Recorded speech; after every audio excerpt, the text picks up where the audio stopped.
Bienvenidas y bienvenidos a la segunda temporada de Bioética para Beber, el podcast del programa de bioética de Flaxo Argentina.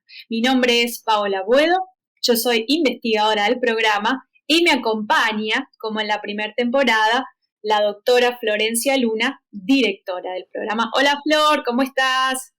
Hola Pao, muy bien, acá contenta de empezar de vuelta. Entusiasmadas con esta nueva aventurilla. Exacto. Bueno, les cuento que en esta segunda temporada vamos a trabajar cuestiones de actualidad en el campo de la bioética y lo vamos a hacer con invitadas e invitados. Y en este primer episodio de la segunda temporada, un episodio que va a ser muy especial y será muy diferente al resto de los episodios de esta temporada, y Flor nos va a contar por qué. Este programa, este primer podcast, vamos a tener como invitada especial a la doctora Ruth Macklin. Eso ya tiene algo de muy, muy especial, pero Ruth es norteamericana, estadounidense, así que vamos a por ahí, habla castellano y siempre hace el intento de hablarnos en castellano, pero es probable que tengamos que, por esta vez, usar algo de inglés y ayudarla cuando haya alguna palabrita que no recuerde o algo que no se entienda. Ruth ha sido profesora de el Albert Einstein College of Medicine y con ella comenzamos hace más de 20 años el programa Fogarty de capacitación y entrenamiento en ética de la investigación, de la cual Paola Buedo es una de nuestras egresadas excelentes. Ruth ha sido además y es la madre, una de las madres de la bioética. Ha comenzado, digamos, prácticamente a trabajar cuando esta disciplina se empezó a formar. Así que tiene muchísimas publicaciones, ha entrado en algunos de los debates más relevantes que han habido en el mundo sobre la ética de investigación, sobre la noción de dignidad y realmente es una de las líderes de opinión y de posición académica. Así que es realmente, y es una querida amiga mía. Son muchos años que hemos trabajado juntas, así que realmente es un placer empezar estas nuevas sesiones de los podcasts con Ruth como nuestra primera invitada. Entonces, mi pregunta para ti, Ruth, es ¿cómo, digamos, cómo empezó todo esto de la bioética? ¿O cuáles son tus recuerdos de lo primero de la bioética, dado que sos una de las primeras personas que empezó en esta disciplina, cuando prácticamente no existía? Ruth. Es difícil para responder porque hay muchos principios de bioética en mi vida. Uno era para enseñar a los alumnos en la primera posición, antes de Fogarty, programa de Fogarty. Era en un departamento de filosofía cuando empecé mi trabajo en la bioética. Era la Universidad de Western Reserve University, Case Western Reserve, en un estado en los Estados Unidos. Después, hace 4 o 5 años, en una organización muy famosa, la Hastings Center a think tank, una organización para pensar sobre la bioética. Y después era Albert Einstein Colegio de Medicina. Mi vida en casa, en esa situación era diferente.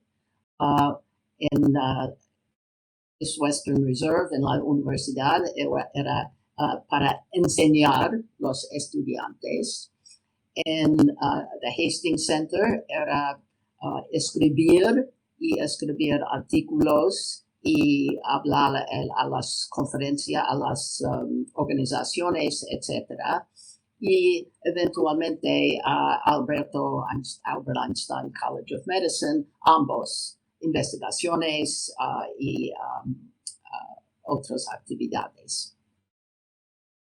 Mis memorias que son lo mejor era con Fogarty, por supuesto, y también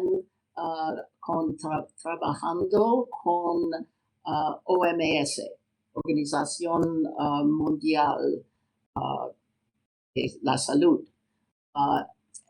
Existía muchos años, más de 25 años, casi 30 años,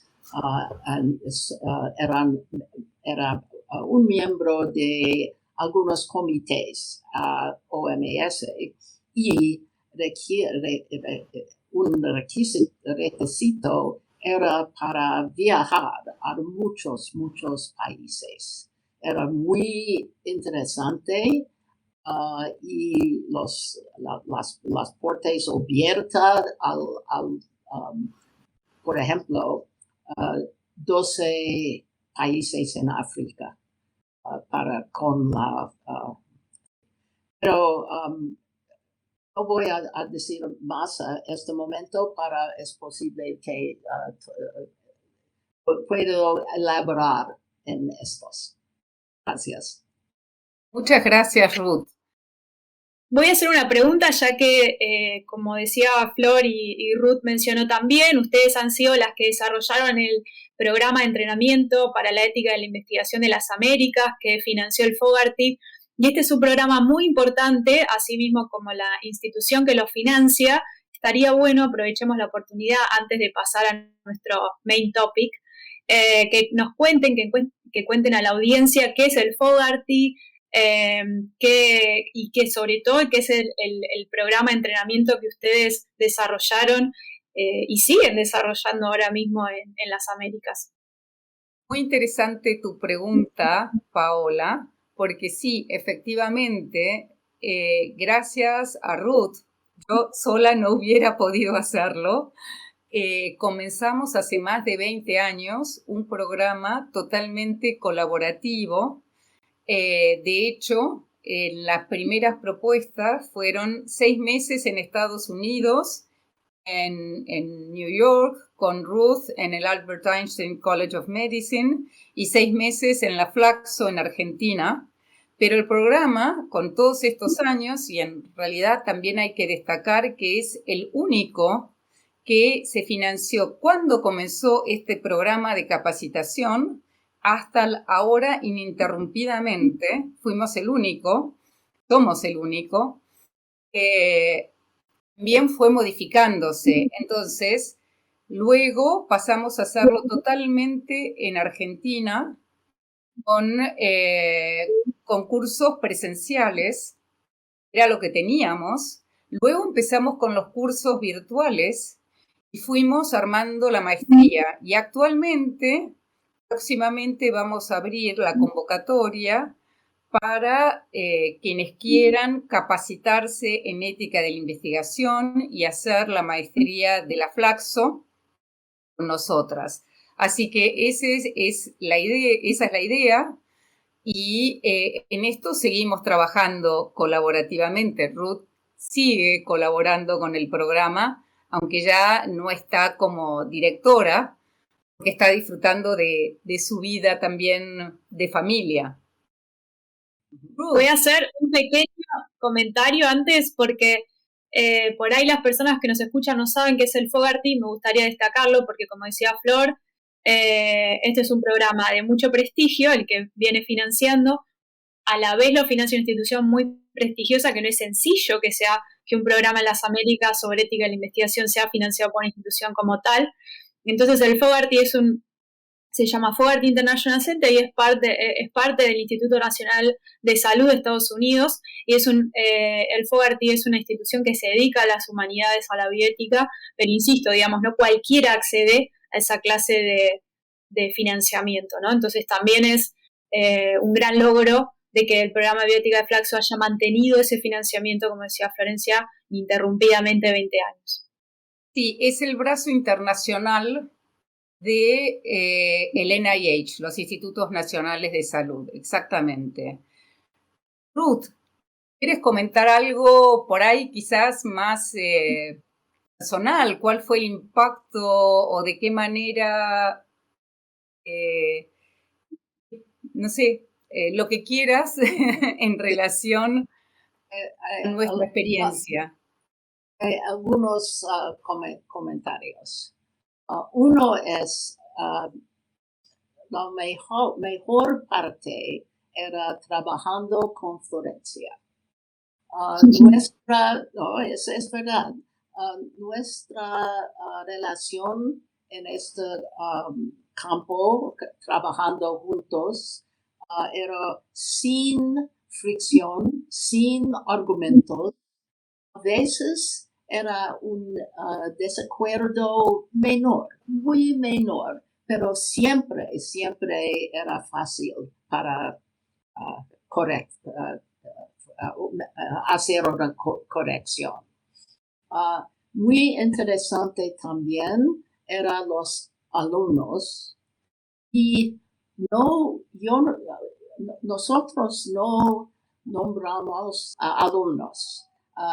Decidimos que la palabra mejor es becarios, porque recibieron una beca. Entonces, nuestro nombre para los alumnos era becarios. Algunos, no todos eran jóvenes, muchos eran profesionales, médicos, abogados, abogadas, y algunas personas sin experiencia en la ética o bioética.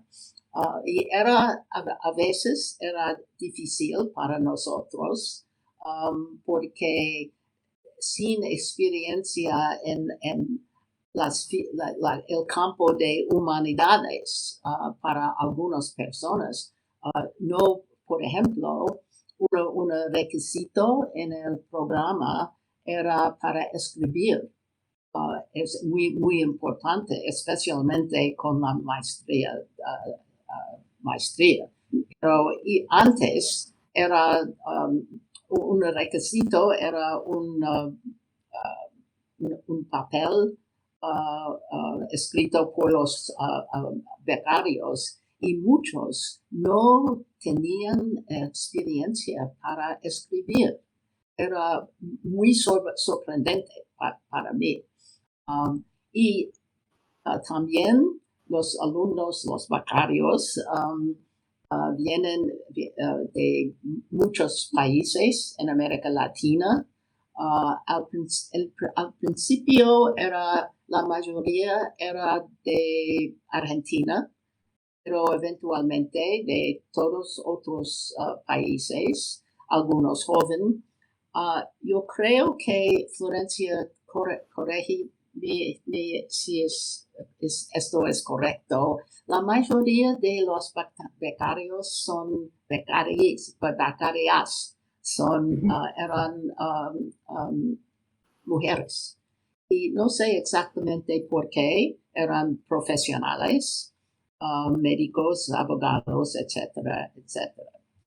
Lo más difícil era solamente una cosa que yo no detesté, es escribir las aplicaciones para dinero.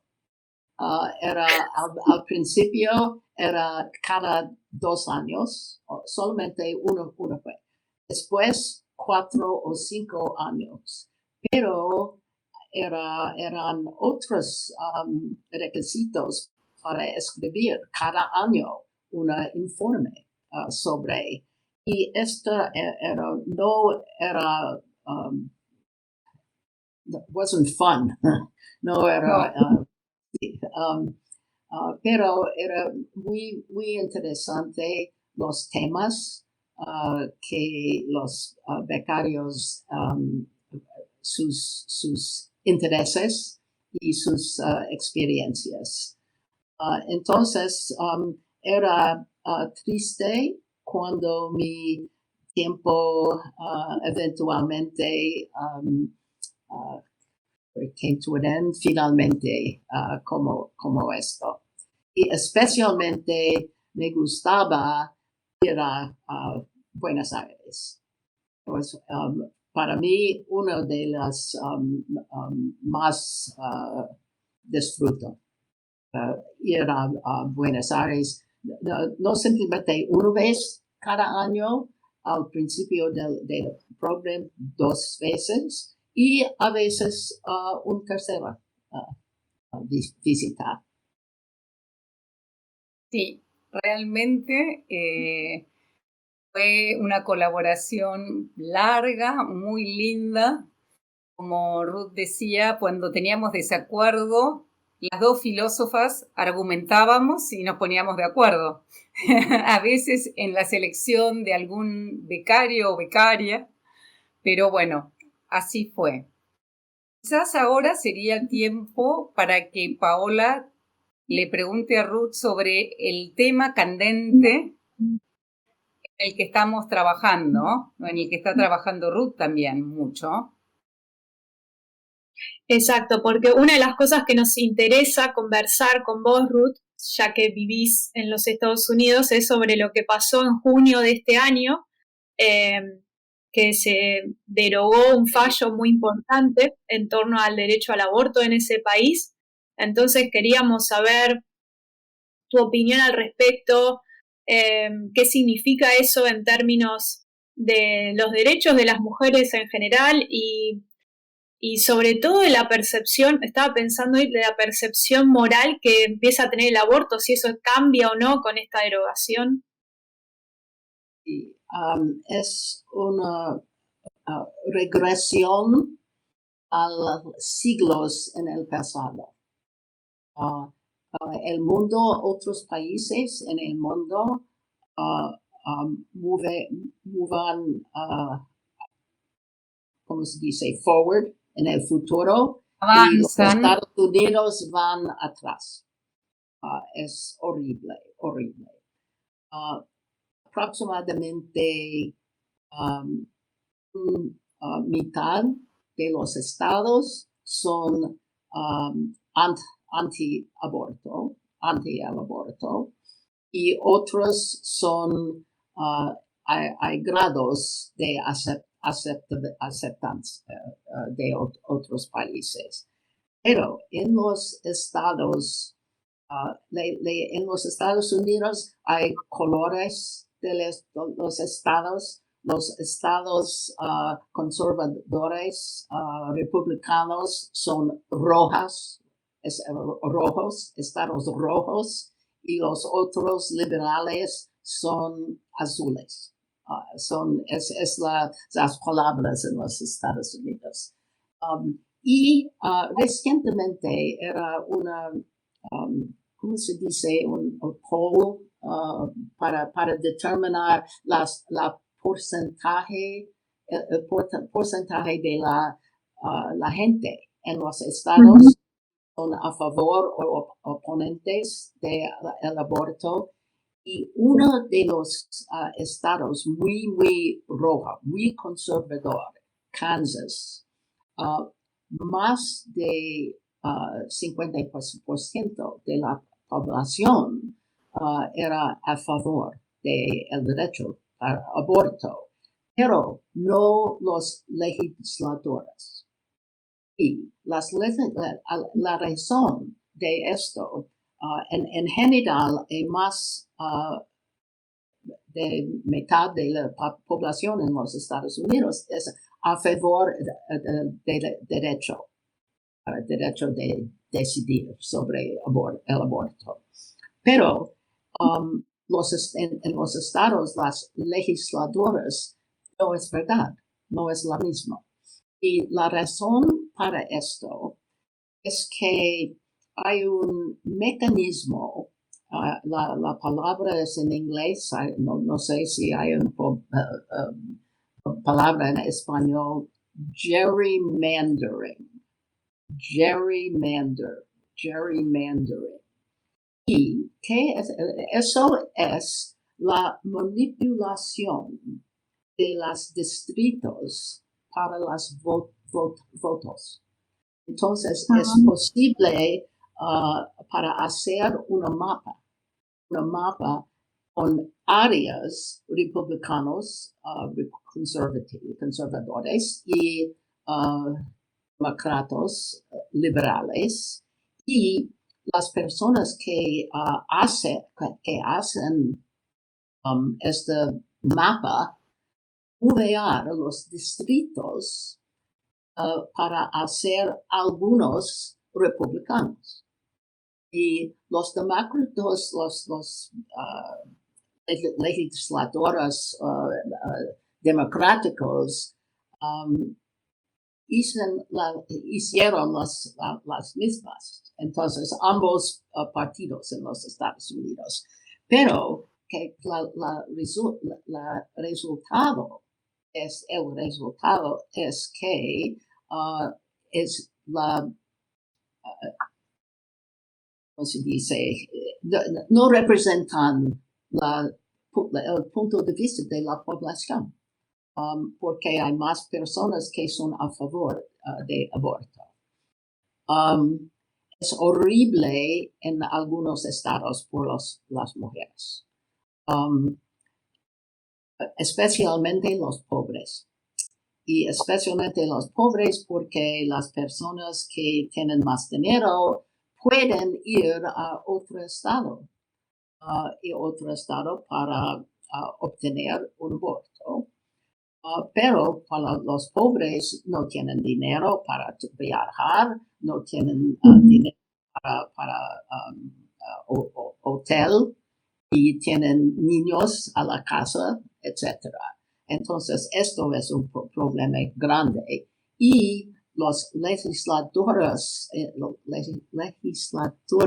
en los estados conservadores hacen nuevas leyes.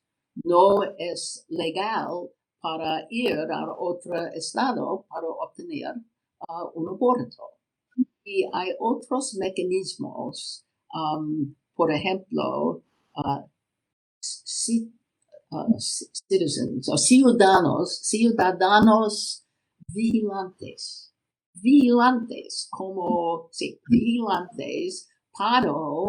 para determinar cuándo una mujer o otras mujeres van a otro estado para un aborto. Y se pueden, ¿cómo se dice? Make a lawsuit, una acción legal contra las mujeres. Y si se ganan esta lawsuit, ¿cómo se dice la palabra para lawsuit? Un juicio. Juicio legal, sí. Y los juicios son exitosos. La persona que hace el juicio ganan $10,000. $10,000 y si hay un éxito, 10,000. Entonces, es una situación ridícula que es ¿cómo se dice? Unfolding, se Está desarrollando. Sí, a este momento. Y los legisladores en los estados que son conservadores hacen nuevas leyes y en los otros estados donde el aborto es legal, hay otros tratados para asistir las personas o las mujeres. Sí. Entonces, nuevas leyes en ambos tipos de los estados y nuevos juicios es caos en los legisladores. Y esto ocurre al mismo tiempo de COVID, al mismo tiempo de inflación, al mismo tiempo de dificultades con los inflación, dinero y relaciones internacionales, una guerra en Ucrania, es horrible la situación. Y además, lo que estabas señalando, Ruth, es que, digamos, lo que se ve es que también van a ir por otros derechos, por ejemplo, de las minorías, de, qué sé yo, el matrimonio igualitario, qué sé yo, el colectivo LGTBI+, me parece que en ese sentido da un poquito de miedo porque no se sabe a dónde se va a terminar, ¿no? Sí. Y esto es la razón para esto es la Corte Suprema. La Corte Suprema hoy tiene 6 jueces. Jueces. Miembros, jueces, que son muy, muy conservadores. La jefe es moderato, John Roberts, es un moderato, pero otros son extremistas. 13 durante la presidencia de Trump, 13 extremadamente, y los miembros conservadores todos son católicos. Y en los Estados Unidos, 6 miembros son católicos del Corte Suprema. Actualmente, 7. Una mujer, 3 mujeres son liberales. 3 mujeres son liberales, 6 hombres son conservadores. Y una mujer es latina. Latina era también católica, pero es a favor de el aborto. Pero los otros no representan las religiones de la población de los Estados Unidos. 25% de poblaciones católicas en los Estados Unidos, y no todos los católicos son oponentes del aborto. Entonces, no es en la Corte Suprema. Entonces, la Corte no representa la voluntad de la población. Ruth, quiero hacerte una pregunta porque me interesa saber tu opinión respecto a cuál es la motivación para tomar esta decisión, porque vos decías hoy que hay legisladores que están legislando, haciendo estas leyes para denunciar a mujeres, y el 50% o más de la población de Estados Unidos está a favor del derecho a decidir. Entonces no hay una motivación política porque no le sumaría votos, en teoría, no sé, esta también pregunta. La pregunta es si hay una motivación meramente religiosa, si esto que te preguntaba al principio, si hay un cambio moral respecto a la percepción sobre el aborto, si hay una motivación económica, digamos, ¿qué es lo que hay atrás de este cambio? No es económico, no es económico. Mm. Es primeramente es control. Control Okay. sobre las vidas de las mujeres es uno. Y yo creo que algunos miembros, al menos 3 miembros de la corte son anti-mujeres, anti-mujeres, son Misóginos. ¿qué es? Misóginos, Sí. que en español significa como odia a las mujeres. Especialmente sí. La persona que era autor de esta opinión, Samuel Alito, es extremadamente conservador y anti-mujeres y la única hombre que es negro, Clarence Thomas, es muy conservador. Y esto es la persona que dijo que las próximas actividades son anti matrimonio entre las personas gay y las homosexuales, etc. Y anticonceptivo, una ley para esencialmente, sí, anticonceptivo también. Es horrible y tiene... Sí, no se puede...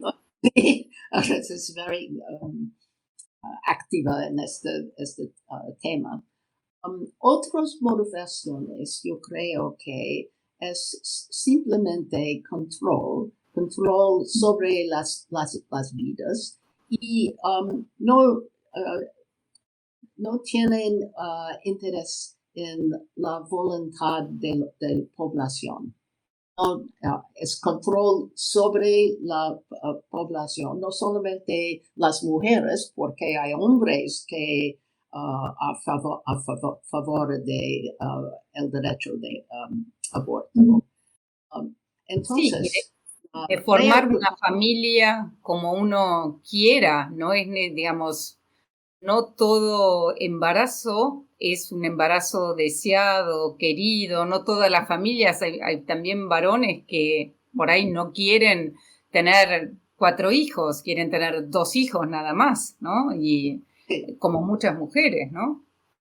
Pero hay una respuesta para esto, es tomar la bebé y cuando la bebé nació, Dar en adopción. Llevamos la bebé a la hospital para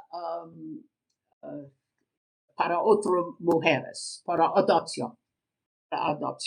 Entonces no necesitan tener los niños para esto. Es posible una sugerencia y una sugerencia de la mujer que fue nominada para Trump, muy conservador.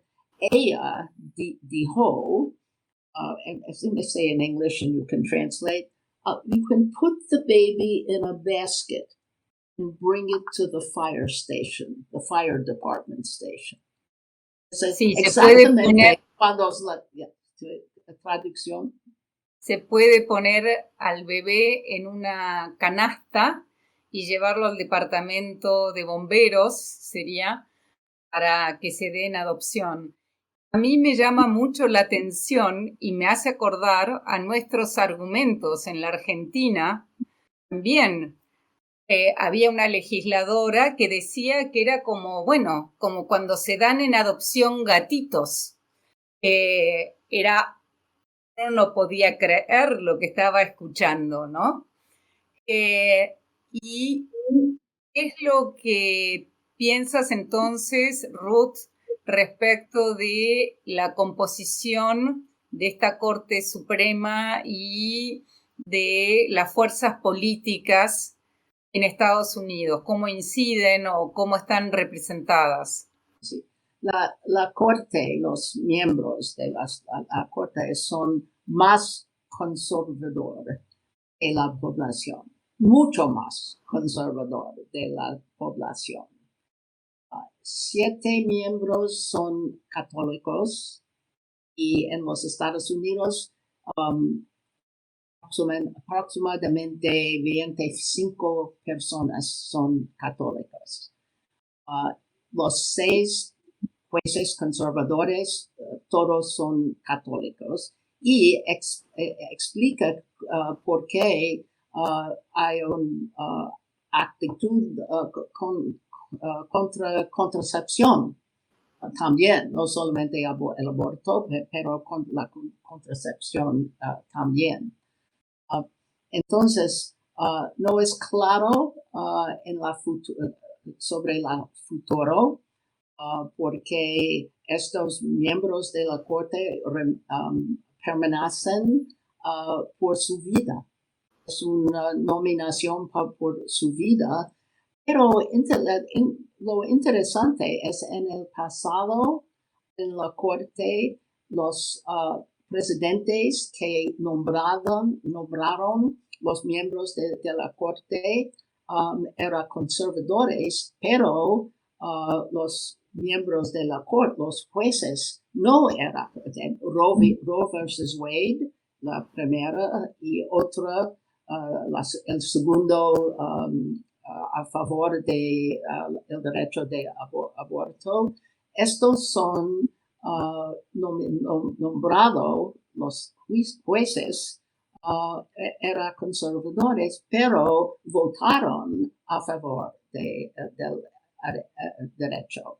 Entonces, en los Estados Unidos hoy, los miembros de los partidos republicanos son mucho más conservadores que en el pasado. Y no es claro el futuro. No es claro. Bueno, hablando del futuro o de presente, todo lo que relatás hace bastante similitud con el cuento de la criada de Handmaid's Tale, este libro de Margaret Atwood, que parecía una distopía, pero termina siendo una guía de lo que nos está pasando, ¿no? O de lo que va a pasar. La autora escribió sobre esto y su visión era una verdad hoy en los Estados Unidos. Ella escribió otra cuenta sobre The Handmaids, y yo voy a leerlo para ver su opinión, su visión sobre esto. Y ver qué nos depara en el futuro. Bueno, haremos otro podcast para que Ruth nos cuente qué dice Atwood sobre el futuro de las mujeres. Sí, podemos estar horas y horas hablando contigo y de todo tu conocimiento y toda tu sabiduría al respecto, pero esto es un podcast y vamos a tener que ir terminando. Te agradecemos muchísimo el inaugurar esta nueva serie de podcast con invitados, invitadas, y es un placer y como siempre tenerte con nosotros, haciendo además todo este esfuerzo de hablar en castellano. Prácticamente no tuvimos que ayudarte, así que muchísimas gracias. No sé si, Pau, querés cerrar vos. Sí, claro, quiero decirle a Ruth también. Para mí, un placer para mí también. Gracias a ambos. Ruth, realmente, como decía Flor, es un placer compartir unos minutos con vos, escucharte, aprender de vos. Así que gracias, muchas gracias de corazón. Y a la audiencia que nos está escuchando, espero que hayan disfrutado tanto como nosotras esta conversación con Ruth Macklin, una institución de la humanidad. que tuvimos la suerte de compartir nuestra primer episodio de la segunda temporada del podcast Bioética para Beber. Los esperamos la próxima. Muchas gracias.